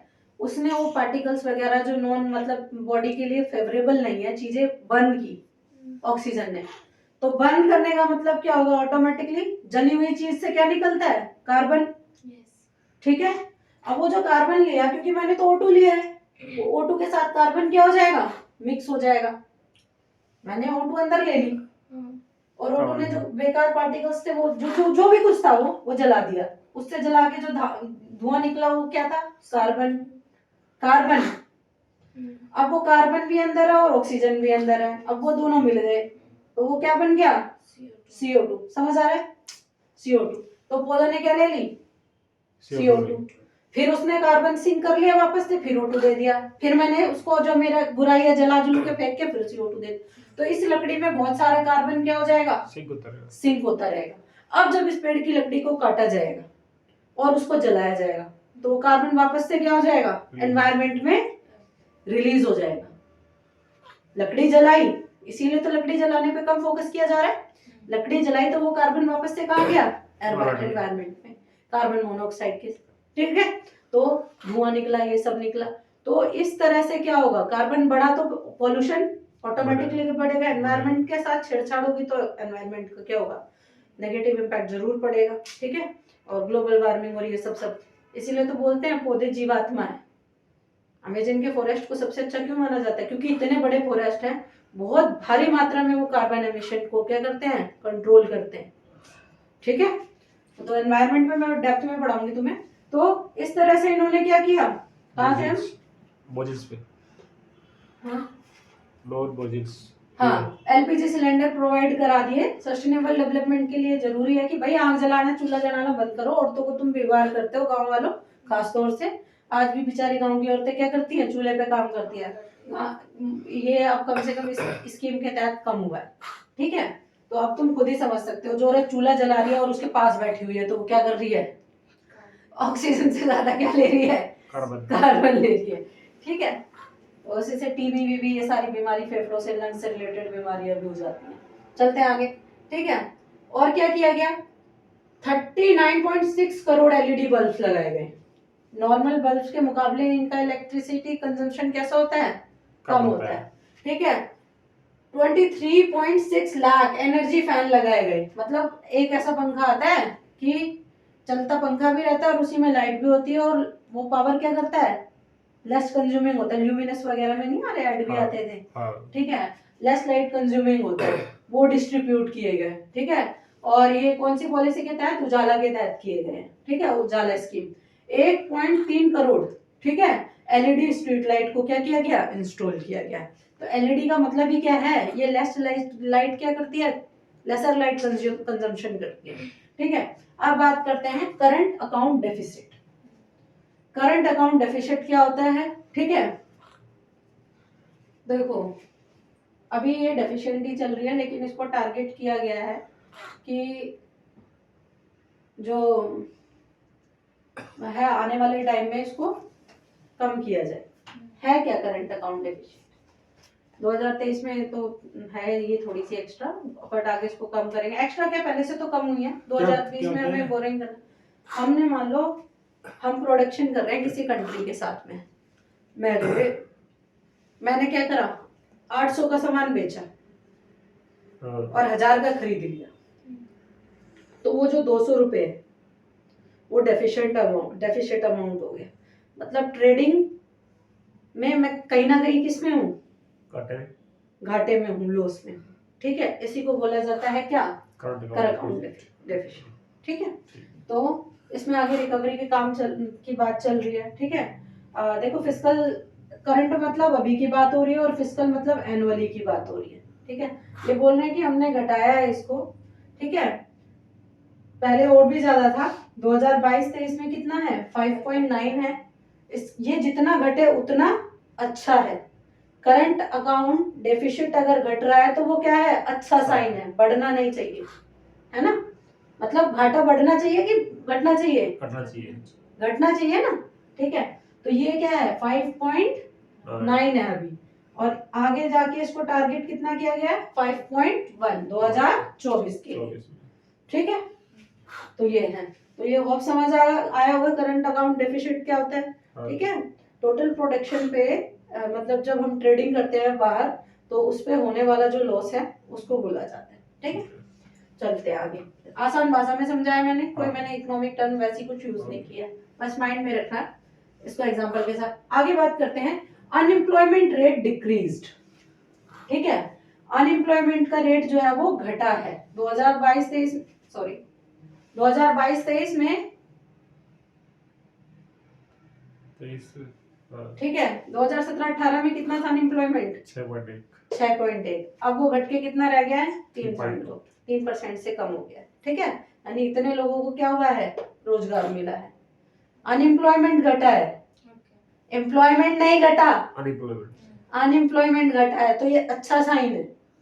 बेरोजगारी क्या हुई है, कम हुई है, ठीक है। पहले 6% थी बेरोजगारी, अभी कितनी हो गई है, 3.2%, है ना। तो कम हो गई ना, बेरोजगारी कम होनी चाहिए, ज्यादा कम होनी चाहिए, है ना, अनएम्प्लॉयमेंट कम होना चाहिए। तो ये अच्छी चीज है जो उन्होंने बताई अपने बारे में, ये मैं नहीं बोल रही थी, तरवंदी बोल रही थी, ठीक है। डिजिटल ट्रांजैक्शन इंक्रीज हुआ है, डिजिटल ट्रांजैक्शन सबको पता है, ज्यादातर इनके जैसे लोग तो कैश यूज ही नहीं करते, हर जगह फोन लेके जाते हैं। 10 रुपए का टमाटर भी खरीद रहे हैं तो डिजिटल मोड से, ठीक है। तो ऑटोमेटिकली हर कोई एग्जाम्पल है इसका, है ना। 5 रुपए की पेमेंट भी आजकल डिजिटली कर रहा है, तो इसमें क्या हुआ है, इजाफा हुआ है, इंक्रीज हुआ है।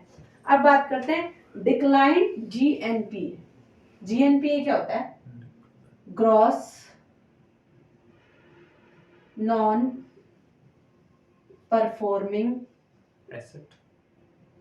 इसके बारे में बहुत सुना होगा जब माल्या भागा था, है ना। और स्विस बैंक अकाउंट के बारे में, स्विस बैंकों में इतना पैसा है, इतना पैसा है, तो स्विस बैंकों को नॉन परफॉर्मिंग एनपीए बोला गया था ना, नॉन परफॉर्मिंग एसेट, ठीक है।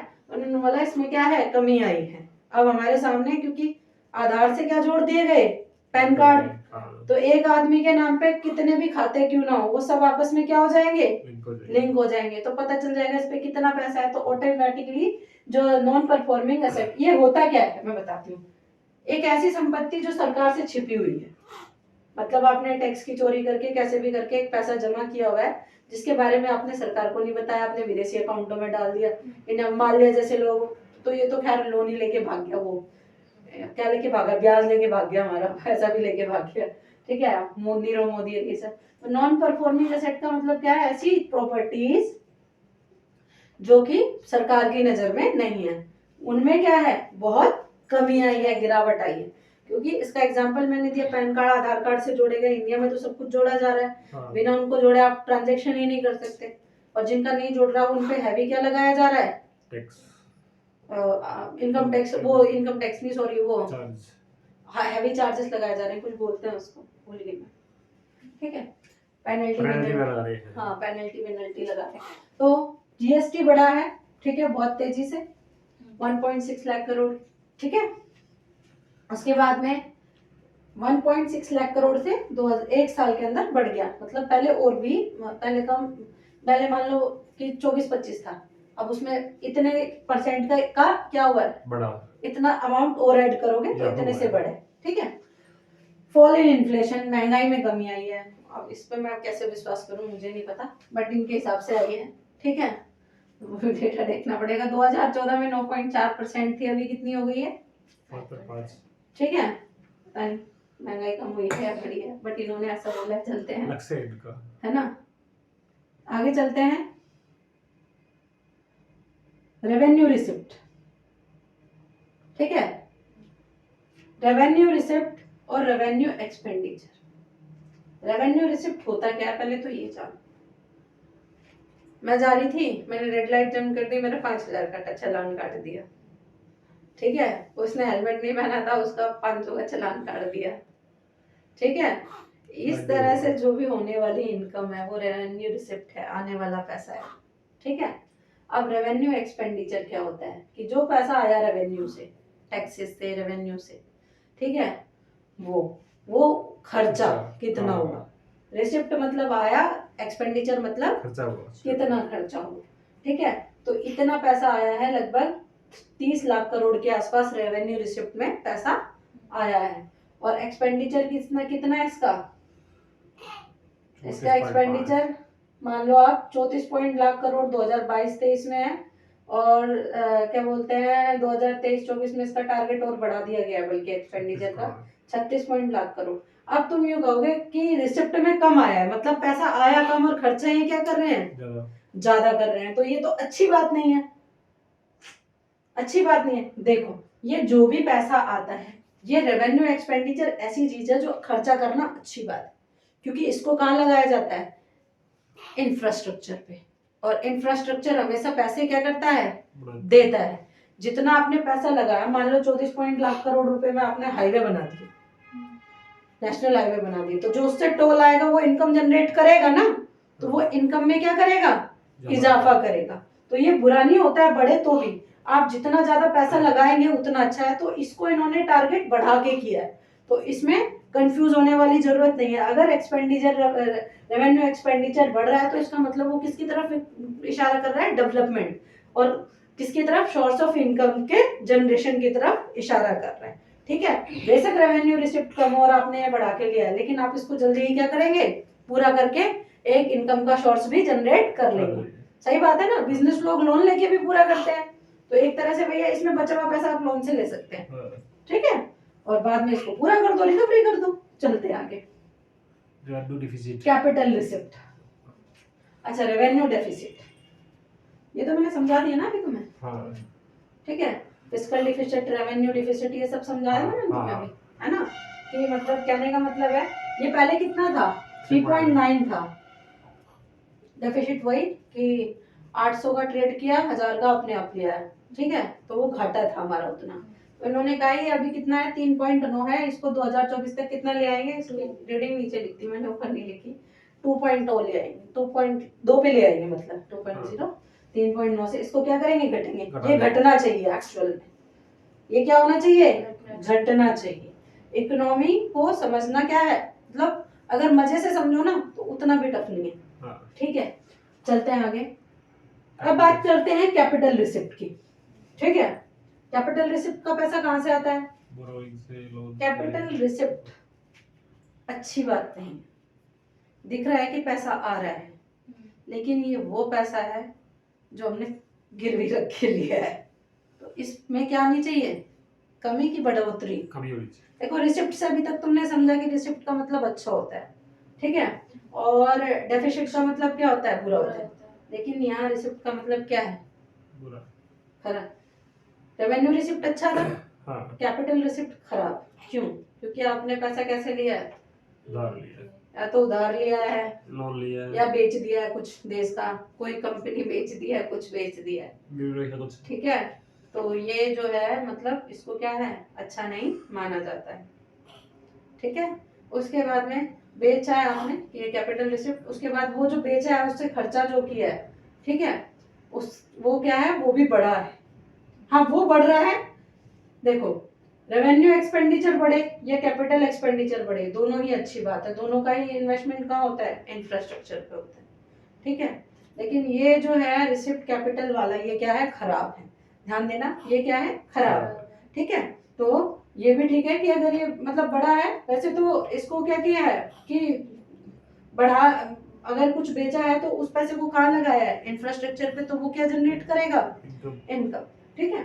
तो आगे बात करते हैं फिस्कल डेफिसिट, जो कि मैंने बता दिया तुम्हें। फिस्कल डेफिसिट एनुअल लेवल पे, यूनियन लेवल पे, ठीक है। करंट डेफिसिट लोकल लेवल पे, और ये एनुअल लेवल पे बड़े उस पे फिस्कल पॉलिसी, FIS, ठीक है। फिस्कल डेफिसिट, ठीक है। फिस्कल डेफिसिट 2023 में कितना है, 5.9, और आगे इसको टारगेट कितना किया गया कम करने का, 5.1। अच्छा है ना कि अच्छा हाँ। टारगेट लेके चल रहे हैं, पहले और भी ज्यादा था।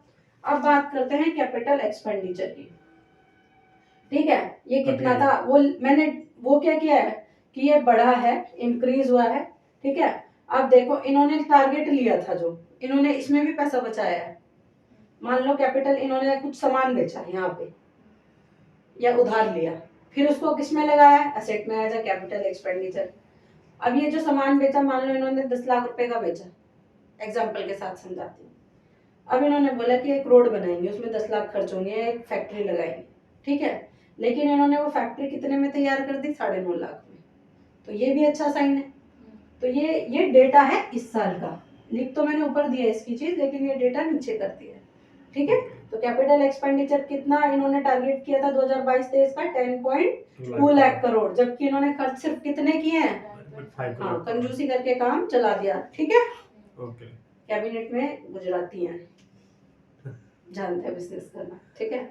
चलते हैं आगे, और ज्यादा कुछ खास है नहीं है। अब बाकी के बजट में टैक्स में कोई चेंज नहीं हुआ, क्योंकि इंतरिम बजट था। सोचो इंतरिम बजट पे इतना टाइम लगा तुम्हें समझाने पे, जब फुल बजट आएगा तो कितना लगेगा, ठीक है। बट कुछ कुछ टर्म क्लियर हुई होगी होपफुली, जिनके बारे में तुमने पहले कभी सुना ही नहीं होगा, ठीक है। No change in tax, corporate tax वही 22% है, डोमेस्टिक वही 15% है, GST तुम लोगों को पता ही है, ठीक है। और जो है क्या बोलते हैं, इनकम टैक्स जो है 7 लाख से कम वालों पे नहीं लगा है, उसमें कोई चेंज नहीं किया गया। 7 लाख वालों तक मतलब कोई इनकम टैक्स नहीं देगा, ठीक है। और उसके बाद में टैक्स विड्रॉन, ये एक अच्छा काम किया है, 10,000 करोड़। जो लोग टैक्स नहीं भर रहे थे ना, मतलब NPAs थी जिनके पास में, उनको ढूंढ ढूंढ के निकाला गया और उनसे वसूली की गई, कितने की, 10,000 करोड़। 10,000 करोड़ की, ठीक है।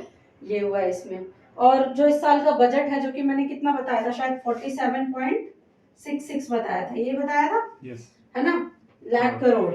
इसमें जो सबसे ज्यादा पैसा गया है, लगभग 6.9 लाख करोड़ के आसपास, वो किसको दिया गया है, डिफेंस को सबसे ज्यादा पैसा दिया गया। और सबसे मिनिस्ट्री ऑफ डिफेंस, मिनिस्ट्री की बात चल रही है यहाँ पे, मिनिस्ट्री ऑफ डिफेंस को सबसे ज्यादा पैसा दिया गया, लगभग 6.9 के समथिंग।